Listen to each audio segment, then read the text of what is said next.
सहनाववतु सहनौ भुनक्तु सह वीर्यं कर्वावहै तेजस्विनावधीतमस्तु मा विद्विषावहै। ओम श्री परमात्मने नमः। उपनिषद स्वाध्याय की कक्षा के अंदर आप सभी का हार्दिक अभिनंदन है, हार्दिक स्वागत है। हम सब का ये परम सौभाग्य है कि हम ऋषियों के ग्रंथों का स्वाध्याय कर रहे हैं, उपनिषदों का स्वाध्याय कर रहे हैं। नहीं तो इस जीवन के अंदर आत्मा और परमात्मा के बारे में जानने की किसी की इच्छा प्राप्त नहीं होती। सब दुनिया अपने अपने मतलब में, अपने अपने स्वार्थों के पीछे भागती फिरती है, धन संसाधनों को इकट्ठा करती है, लेकिन ब्रह्म को कोई इकट्ठा नहीं करना चाहता। तो हम उपनिषदों के एक स्वाध्याय के माध्यम से आत्मज्ञान, ब्रह्म ज्ञान और तत्व चिंतन के ऊपर बहुत सारी बातें पढ़ेंगे, बहुत सारी बातों के ऊपर चिंतन करेंगे। तो उपनिषदों से संबंधित मैं कुछ बातें कह दूं। पहले, उपनिषदों के जो मूल स्रोत हैं वो एक नहीं है। उपनिषदों का जो निर्माण हुआ है वो निर्माण हमारे जो वैदिक ग्रंथ रहे हैं उन वैदिक ग्रंथों को संदर्भ बना करके रखा गया है, निर्मित हुआ है। कुछ उपनिषदें ऐसी हैं जो वेद के मूल मंत्रों से कुछ विशेष मंत्रों को चुन करके बनाई गई है, उनको मंत्रोपनिषद भी कहते हैं। कुछ उपनिषदें ऐसी हैं जो वेद के जो ब्राह्मण ब्राह्मण ग्रंथ हैं, उन ब्राह्मण ग्रंथों की विशेष कंडिकाओं को लेकर के या विशेष भागों को लेकर के रची गई हैं। कुछ आरण्य ग्रंथों को लेकर के बनाई गई है। इन अधिकांश उपनिषदें वेद की शाखाओं को आधार बना करके लिखी गई है। जो हमारे वेदों की जो शाखाएं रही हैं उन शाखाओं के अंतर्गत उपनिषदों की रचना हुई है। उनकी संख्या उपनिषदों की कितनी रही है ये भी निश्चित नहीं कह सकते, क्योंकि प्राचीन काल के अंदर वेदों की 1127 शाखाएं उपलब्ध होती थी, कही जाती थी। तो अगर एक एक शाखा की एक एक उपनिषद भी कहें तो उनकी संख्या बहुत हो जाती है। लेकिन वर्तमान में हमारे को ये उपनिषदें उपलब्ध नहीं होती। कुछ उपनिषदें उपलब्ध होती हैं जिनका हम स्वाध्याय करके अपने आप को धन्य समझ लेते हैं, हम अपने आप को परमात्मा की तरफ लेकर के चलते हैं। तो उन्हीं उपनिषदों के अंदर से एक उपनिषद है कठोपनिषद, जिसका हम आज स्वाध्याय प्रारंभ करेंगे। बड़ी सुंदर उपनिषद है ये। कृष्ण यजुर्वेद की एक कठ शाखा की ये उपनिषद है। महर्षि कठ के द्वारा इसका निर्माण हुआ है, महर्षि कठ के द्वारा निर्मित हुई है, लिखी गई है। तो महर्षि कठ इस उपनिषद के अंदर आत्मज्ञान की बड़ी सुंदर विवेचना करते हैं, और विवेचना से का जो प्रारंभ करते हैं वो एक कथा के माध्यम से करते हैं। कथा बड़ी सुंदर है, समझ में आने वाली है। और उस कथा के अंदर ये कहा गया है कि एक नचिकेता और उनके पिता महर्षि वाजश्रवा, जिनको उद्दालक भी कहते हैं, महर्षि उद्दालक भी कहते हैं, उनकी कथा है। और उस कथा के माध्यम से ये प्रारंभ होती है उपनिषद। तो कहते हैं कि महर्षि वाजश्रवा विश्वजित याग करते हैं, और याग की इच्छा होती है। याग इसलिए करते हैं क्योंकि वो मुक्ति चाहते हैं, मोक्ष चाहते हैं, स्वर्ग को चाहते हैं। स्वर्ग की कामना के लिए वो विश्वजित याग करते हैं। और विश्वजित याग के अंदर उस व्यक्ति ने जो याग करना चाहता है, जो मुक्ति की कामना करना चाहता है, उस याग के अंदर सब कुछ समर्पित कर देना पड़ता है, सब कुछ समर्पण करना पड़ता है, सब दान दे देना होता है। तो याग की समाप्ति के बाद में उन ऋतुकों को, जो ब्रह्मा आदि बने हैं, जो उसमें ब्राह्मण आए हुए हैं, उन सबको दान देने लगते हैं।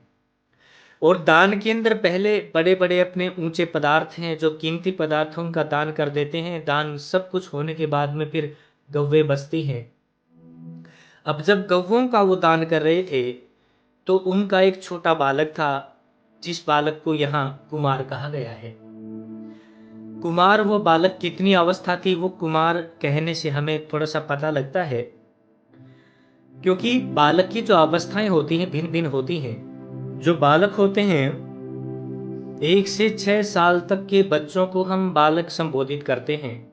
बाल्यावस्था होती है, अज्ञानी होते हैं। 6 से 12 साल की अवस्था के जो होते हैं उनको हम कुमार कह देते हैं, और 12 से जो 18 साल तक की उम्र के जो बच्चे होते हैं उनको हम किशोर कह देते हैं, और 18 से ऊपर के जो बच्चे होते हैं उनको हम युवा कहते हैं। तो यहाँ उस बच्चे को कुमार कहा गया है, तो लगभग 12 साल से कम उम्र का वो रहा है।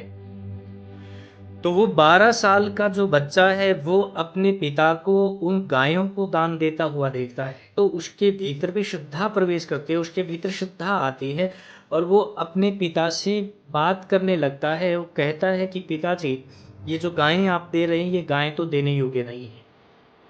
वो देने योग्य क्यों नहीं है, उससे संबंधित यहाँ कथा चलती है। आइए उस कथा को श्रवण करते हैं, उस कथा को प्रारंभ करते हैं। हम पढ़ते हैं, उषन्नः वै वात्स्रवसः सर्ववेदसं ददौ तस्य नचिकेता नाम पुत्र आश। वात्स्रवस नामक एक ऋषि हुए हैं, जिनको महर्षि उद्दालक भी कहा जाता है। उनको मुक्ति प्राप्ति की कामना हुई, स्वर्ग की कामना हुई, और स्वर्ग की कामना के लिए वो विश्वजित याग करते हैं, सर्वमेध याग करते हैं, जिस याग के अंदर अपना सब कुछ जो आज तक इकट्ठा किया है वो सब कुछ दान दे देना होता है, सब कुछ यज्ञ के अंदर लगा देना होता है। तो ऐसी कामना से युक्त होकर के अपने धन धान्य का, अपनी संपूर्ण संपदा का दान करने वाले महर्षि वात्स्रवस ने उस याग को किया, और उसी वात्स्रवा के एक पुत्र थे जिनका नाम नचिकेता था। आगे कहते हैं, तमह कुमारम संतम दक्षिणासु नियमानुषु शुद्धा आविवेशो अमन्यता। कहते हैं कि वह बालक ही था, परंतु दक्षिणा में जिन गव्यों को दिया जा रहा था उन्हें देख करके उनकी हृदय में श्रद्धा ने प्रवेश किया, और उसने विचार किया। क्योंकि उस बालक के सामने जो गायें थी, उन गायों की स्थिति उस बालक ने देखी तो देने जैसी नहीं दिखाई दी, और दिखाई नहीं दी तो उनको, जो जिनको दिया जा रहा था, जिन ब्राह्मणों को वो गायें दी जा रही थी, उन ब्राह्मणों के प्रति उसके भीतर श्रद्धा, उनके भीतर करुणा ने प्रवेश किया, और वो अपने पिता से बात करने लगे, विचार करने लगे। विचार करते हैं, आगे श्लोक है, पितोदका जगत तृणा दुग्ध दोहा निरिंद्रियाः आनंदा अनामते लोकांस्तांस गच्छति तादददा। वो बच्चा उन गायों को देख करके विचार करता है कि ये जो गव्वे मेरे पिता दक्षिणा के अंदर दे रहे हैं, दान में दे रहे हैं, ये गव्वे किसी समय पेट भर करके जल पीती थी, परंतु अब स्वयं पानी तक नहीं पी सकती। कभी पेट भर करके घास खाती थी, परंतु अब घास तक नहीं चर सकती है। जो अपना पूरा दूध भी दे चुकी हैं, अब दूध इनके भीतर बचा नहीं है, ये दूध नहीं दे सकती। अब जिनकी इंद्रियां स्थिर हो चुकी हैं, जो न तो ठीक से देख सकती हैं, न ठीक से चल सकती हैं, और उनके भीतर कोई विशेषता, वो ठीक से कोई आवाज भी नहीं सुन सकती हैं, ऐसी उनकी इंद्रियां स्थिर हो चुकी हैं। ऐसी गौओं को दान देने वाला जो मेरा पिता है, वह आनंद तो प्राप्त नहीं कर सकता, लेकिन ऐसा लगता है कि वो इनको दे करके महान पाप को प्राप्त कर लेगा। अपने पिता की स्थिति देख करके उसके भीतर श्रद्धा पैदा होती है, अपने पिता के प्रति भी और उन सामने वालों के प्रति भी, क्योंकि उस बालक को पता था कि उसका पिता मोक्ष प्राप्ति के लिए, मंगल प्राप्ति के लिए, स्वर्ग की प्राप्ति के लिए, सुख विशेष की प्राप्ति के लिए ये यज्ञ कर रहा है। लेकिन ये जो दान दिया जा रहा है, ये दान तो उनको आनंद रहित लोकों की तरफ लेकर के जाएगा।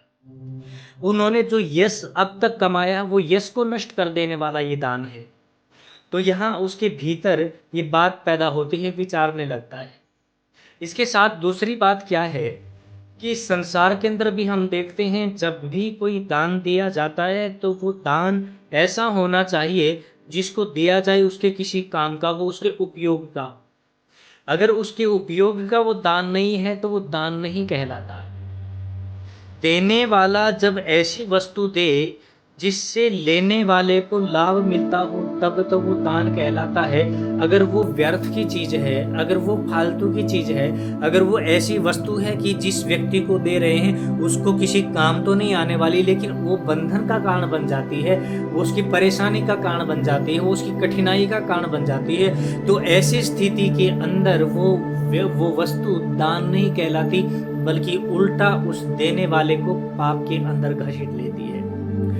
तो दूसरे अर्थों में हम भी ये समाज के अंदर ये कह सकते हैं, हम ये जान सकते हैं कि हमें वो वस्तुएं दूसरों को देनी चाहिए, दान में वो वस्तुएं देनी चाहिए जो जिसको हम देते हैं उसके किसी काम की।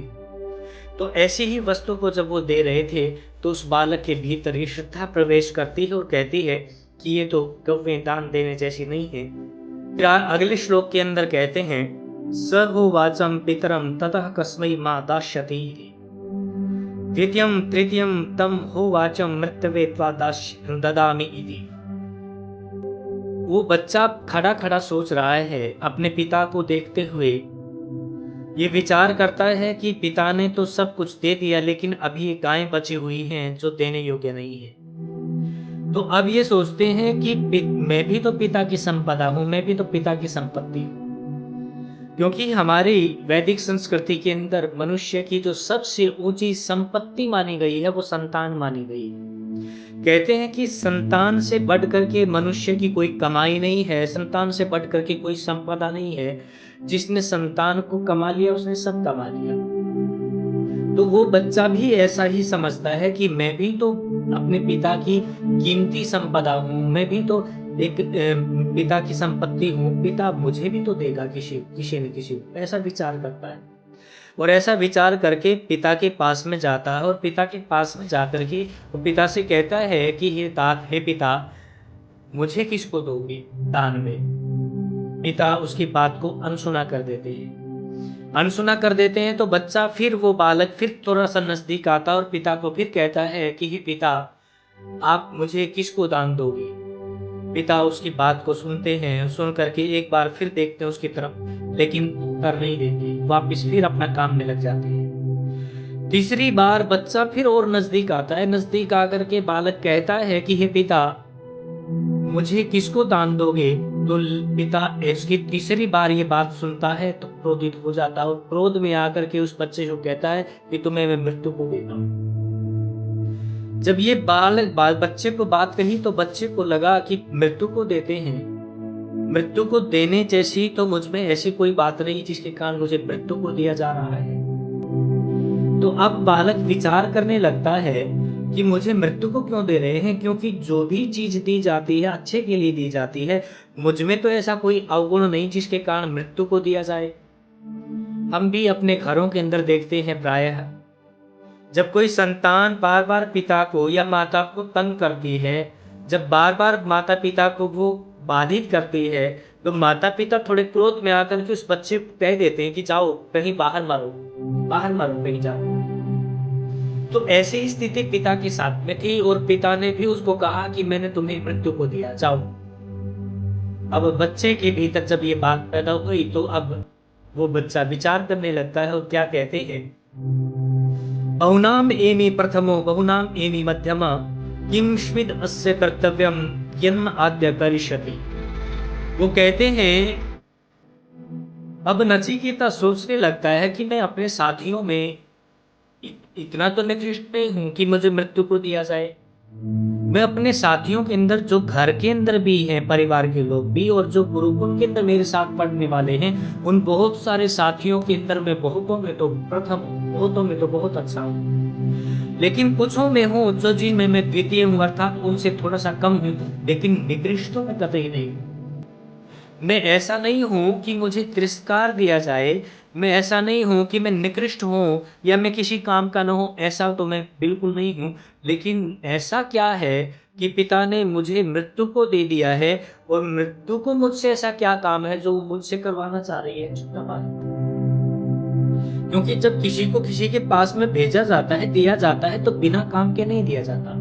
तो जब उसको मृत्यु को जब दिया जा रहा है, उस छोटे बालक को, नचिकेता को जब मृत्यु को सौंप दिया जाता है, तो अब वो सोचता है कि मृत्यु को ऐसा क्या काम है जो मुझसे करवाना चाहती है। पिता ने मुझे मृत्यु को दिया है तो जरूर कोई तो प्रयोजन रहा होगा।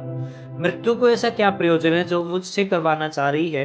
तो ऐसी बात करके फिर आगे सोचते हैं। मृत्यु को देने का भय उस बच्चे के भीतर पैदा हुआ, क्योंकि मृत्यु से तो सबको भय मिलता है, सबको लगता है। और जब उन्होंने पिता ने कहा कि जा तुम्हें मृत्यु को दिया, उस बच्चे के भीतर भी ये बात पैदा हुई। श्लोक के माध्यम से कहते हैं, अनुपश्य यथा पूर्वे प्रतिपश्य तथा परे, सस्यम इव मृत्यु पिच्यते सस्यम इव जायते पुनः।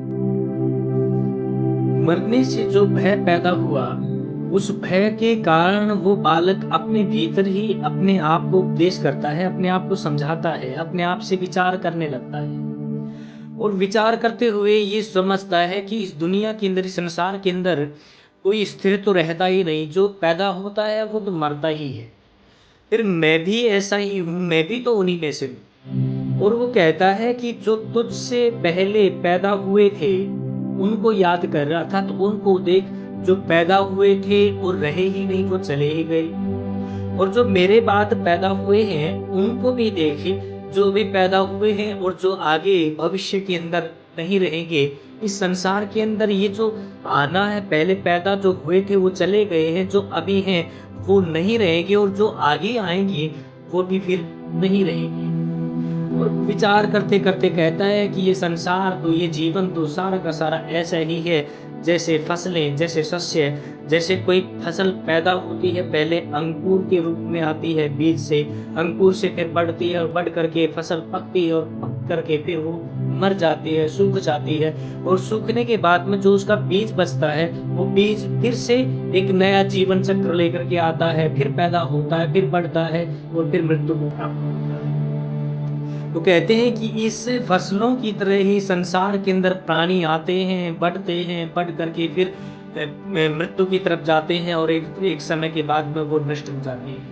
उसके बाद में नष्ट होने के बाद में फिर पैदा होते हैं। ये चक्र जो जीवन और बढ़ता है, ये तो सदा से ही चला आ रहा है और सदा ही रहेगा। इसलिए इस दुख से, अर्थात इस मृत्यु के भय से तो मुझे नहीं मिलना चाहिए, मुझे मृत्यु की तरफ चल देना चाहिए। यहाँ एक बात ये समझ लेनी चाहिए कि इस सृष्टि चक्र के अंदर कुछ भी स्थिर नहीं रहता। कल जो दिखाई नहीं देता, आज दिखाई देने लगता है, और कल फिर दिखाई नहीं देगा। आज तो दिखाई नहीं देता, वो कल दिखाई देगा और फिर दिखाई नहीं देगा। इस संसार के अंदर कुछ भी ऐसा नहीं है जो स्थिर रहता हो, जो सदा रहता हो, कतई कुछ भी नहीं। हमारे जीवन के अंदर भी, हमारे शरीर के भीतर भी, ये जो हमारे शरीर का निर्माण जिन कोशिकाओं से बनता है, ये कोशिकाएं भी स्थिर नहीं रहती। कोई 3 दिन बाद नई बन जाती है, पुरानी खत्म हो जाती है। कोई 7 दिन के बाद में नई आ जाती है, पुरानी समाप्त हो जाती है। कोई 3 महीने तक अधिकांश कोशिकाएं मर करके नई पैदा हो जाती हैं। और हमारे वैज्ञानिक तो ये कहते हैं कि 7 महीने के अंदर लगभग पूरा का पूरा शरीर वो होता है जो 7 महीने पहले नहीं था। अर्थात पूरी की पूरी संरचना बदल जाती है, पूरी की पूरी कोशिकाएं बदल जाती हैं, सारे के सारे शरीर का एक व्यूहन बदल जाता है, नया शरीर आ जाता है। और इन 7 महीनों के अंदर सब परिवर्तन जो पैदा हो जाता है, तो ऐसे ही इस सृष्टि के भीतर भी सब कुछ परिवर्तनशील है, सब कुछ चलता हुआ, कुछ भी ठहरता नहीं। यहाँ तो उदाहरण केवल एक शिष्य का है, केवल एक फसल का है, लेकिन इस संसार के अंदर तो सब कुछ फसलों के जैसा ही है। महाभारत की एक बात मुझे याद आती है। वह महाभारत के अंदर युधिष्ठिर कहते हैं कि इस काल रूपी कढ़ाई के अंदर सब कुछ पक रहा है, सब प्राणियों को उसके अंदर काल रूपी कढ़ाई के अंदर रांधा जा रहा है, उसको पकाया जा रहा है, और सब पकते पकते चिल्लाते जाते हैं। ये संसार बिल्कुल ऐसा ही है। इसके अंदर पैदा होते हैं, पैदा होते ही इस जीवन के अंदर ऊपर चढ़ने लगते हैं, चढ़ करके अवस्थाएं बदलती हैं, और अवस्थाएं बदल करके इसी मिट्टी के परमाणु से पैदा होता है, और इसी के अंदर वापिस आकर के मर जाता है। एक छोटा बालक, अभी इतनी अवस्था नहीं है, लेकिन फिर भी इसको जो अभी तक का ज्ञान हुआ था माता से और पिता से जो मिला था, उसके ऊपर ये विचार करता हुआ कहता है कि इस गतिशील संसार के अंदर, इस बदलते हुए संसार के अंदर, इस सतत जीवन और मृत्यु के चक्कर से घिरे हुए संसार के भीतर सब मरण करना है, मृत्यु मेरी भी होनी है। इसलिए वो अपने से पहले जो पैदा होकर के चले गए हैं, जो उसके पूर्वज, उनको याद करता है, और जो अभी पैदा है उसके बाद में पैदा हुए हैं, उनको जब वो देखता है कि सब लोग ऐसे ही पैदा हुए हैं, वो ऐसे ही नष्ट हो जाएंगे, मैं भी स्वयं को उपदेश दे रहा है, स्वयं के भीतर ये विचार। नचिकेता अब पिता की आज्ञा का पालन करने के लिए मृत्यु की तरफ जाता है।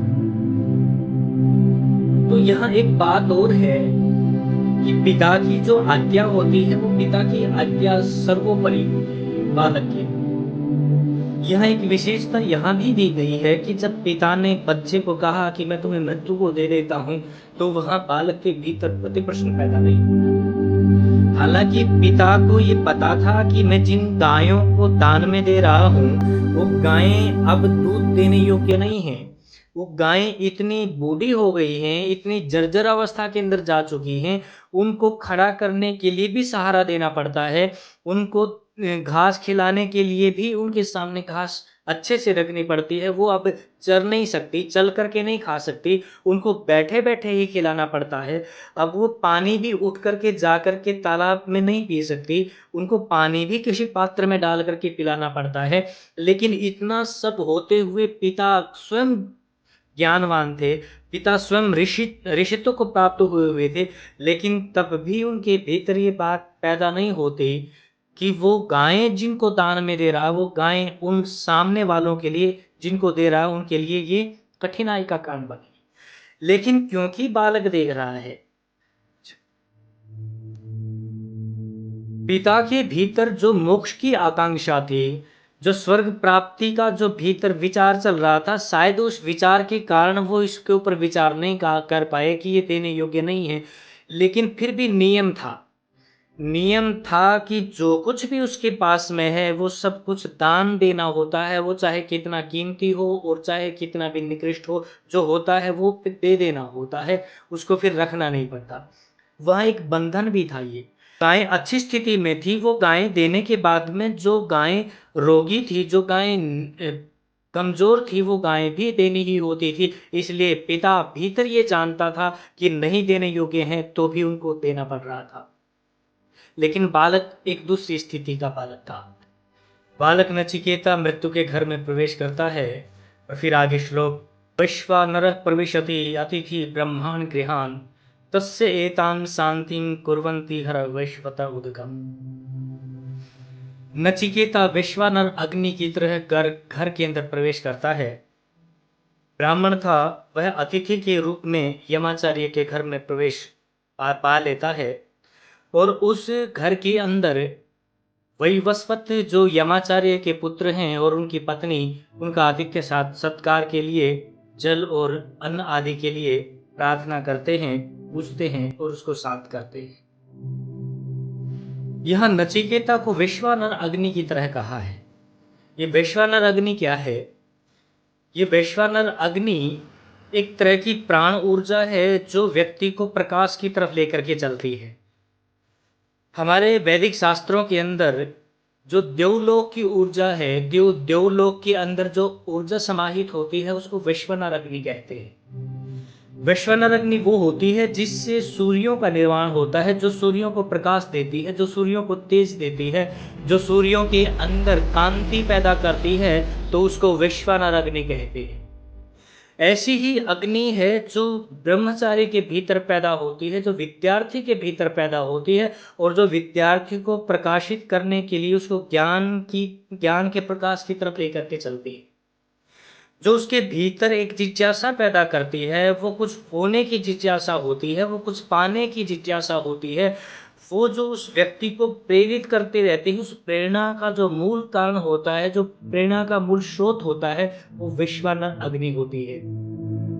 तो ऐसे ही अग्नि से प्रेरित होकर के ये ब्रह्मचारी, ये नचिकेता यमाचार्य के घर के द्वार के ऊपर चले जाते हैं और ऐसे अतिथि को पाकर के उस समय उनकी पत्नी और उनके जो पुत्र थे वो उनका आतिथ्य सत्कार करते हैं, लेकिन बालक नचिकेता उनके आतिथ्य सत्कार को लेने से मना कर देता है और वो कहता है कि जब तक यमाचार्य मुझसे मिलेंगे नहीं, जब तक मैं यमाचार्य के दर्शन न कर लूँगा, तब तक मैं कुछ भी ग्रहण नहीं करूँ। ऐसी स्थिति के अंदर गृहस्थों के सामने बड़ी समस्या पैदा हो जाती है, क्योंकि गृहस्थ व्यक्ति का ये कर्तव्य होता है कि उसके घर के अंदर जो अतिथि आ गया है, उस अतिथि का सबसे पहले सत्कार किया जाए और उस सत्कार के लिए अतिथि को सबसे पहले पानी दिया जाता है, उसके पैर धुलवाए जाते हैं पानी से, उसको अर्घ्य चढ़ाया जाता है, अर्घ्य दिया जाता है और उसके बाद में फिर उसको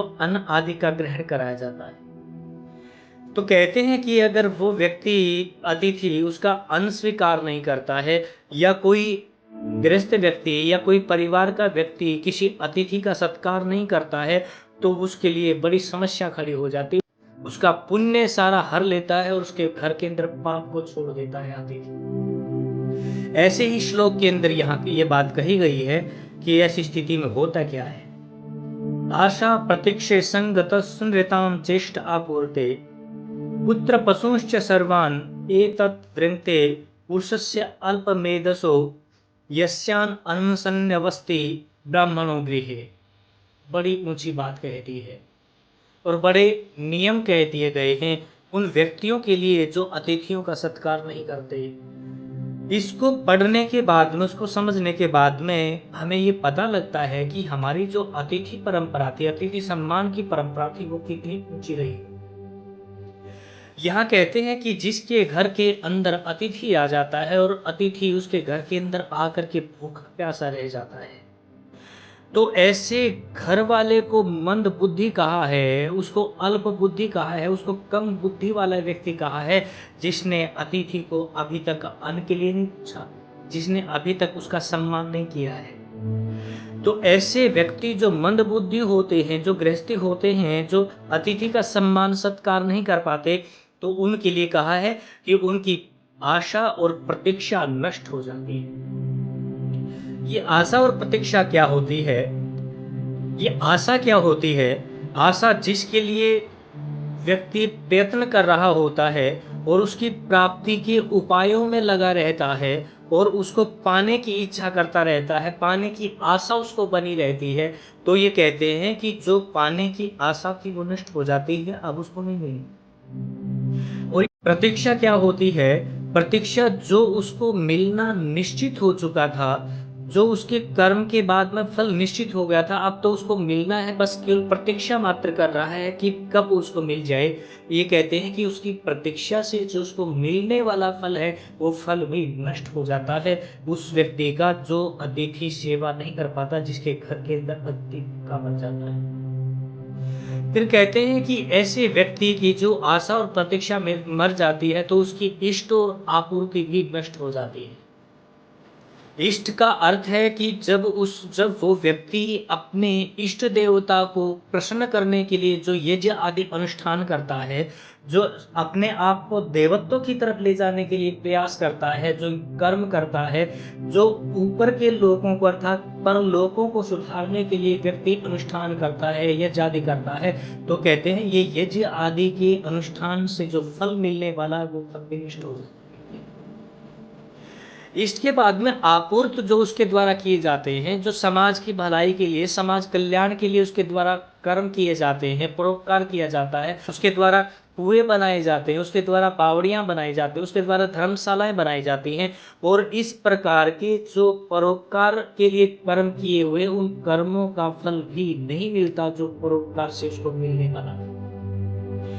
तो ऐसी स्थिति के अंदर जो व्यक्ति यजमान का सत्कार नहीं करता है, जिसके घर के अंदर यजमान भूखा रह जाता है, उसकी स्थिति हो जाती है।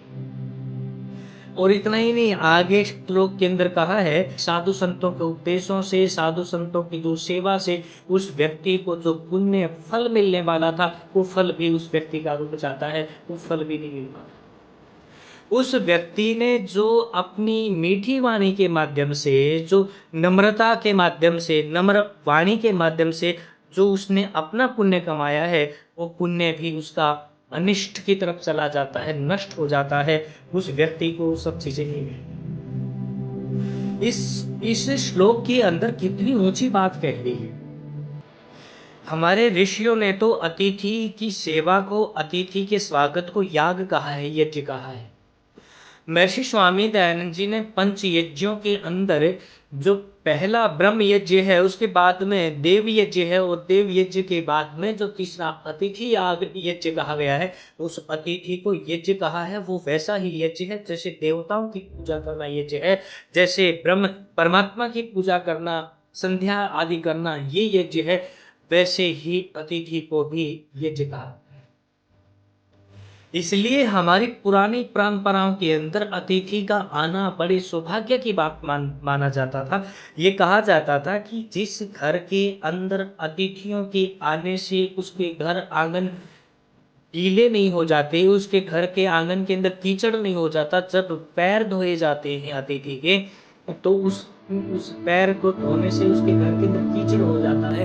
और दूसरी बात कही कि जिस घर के अंदर यज्ञ करने से, धुएं से उसकी कड़ियां काली, उसकी छत काली नहीं हो जाती, तो कहते हैं कि वो घर शमशान के तुल्य होता है। जिस घर के अंदर देवयज्ञ नहीं होता और जिस घर के अंदर आने वाले अतिथियों का सत्कार नहीं होता, तो कहते हैं कि वो घर शमशान के तुल्य होते हैं। ऐसे ही घर शमशान के तुल्य यहाँ कहा गया है। तो यहाँ एक डर पैदा हो गया है उस गृहस्थ के जीवन के अंदर, उस अतिथि का जो स्वागत नहीं कर पाए, उनको भोजन नहीं दे पाए हैं। यहाँ भी यमाचार्य के घर के अंदर एक डर पैदा हो गया है। और वो डर क्या है कि कोई अतिथि आया हुआ है उसके घर के ऊपर और उनकी सेवाओं को स्वीकार नहीं कर रहा।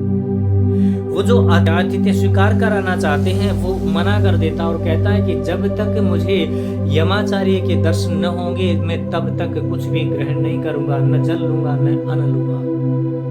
और उसके 3 दिनों के बाद में जब वापिस अपने घर के अंदर यमाचार्य आ जाते हैं, और यमाचार्य आकर के जब अपने घर के अंदर जाते हैं, जाकर के घर के अंदर से सब बातें पता लगती हैं, और जब पता लगता है कि कोई अतिथि बालक आया हुआ है और उस अतिथि बालक ने 3 दिनों तक अन्न और जल ग्रहण नहीं किया, तो वो उस समय यमाचार्य बड़े विनम्र भाव से उस अतिथि के पास में जाते हैं और जाकर के हाथ जोड़ करके उस छोटे से अतिथि से कहते हैं कि हे अतिथि, तुम्हारा स्वागत है हमारे इस घर के भीतर। और उसके बाद में कहते हैं कि आपका स्वागत है हमारे घर के भीतर और हमारा कल्याण हो।